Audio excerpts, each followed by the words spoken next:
ಇಷ್ಟ. ಎಲ್ಲರಿಗೂ ಅಜ್ಜ ಇರಲೇಬೇಕು. ಹಾಗಾಗಿ ನಿಮ್ಮನ್ನೆಲ್ಲ ಆಶೀರ್ವದಿಸಲು ಅಜ್ಜ ಬರ್ತಾ ಇದ್ದಾರೆ. ಅವರು ಸಹ ಸ್ವಾಗತ ಮಾಡಬೇಕಾಗಿ ಚಪ್ಪಾಳೆ ಮುಖಾಂತರ ಕೇಳಿಕೊಳ್ಳುತ್ತೇನೆ.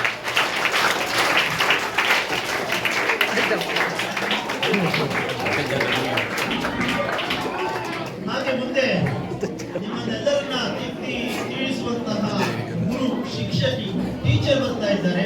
ಅವ್ರಿಗೂ ಸಹ ಸ್ವಾಗತವನ್ನ ಚಪ್ಪಾಳೆ ಮುಖಾಂತರ ಕೊಡಬೇಕಾಗಿ ಕೇಳ್ಕೊಳ್ತೇನೆ.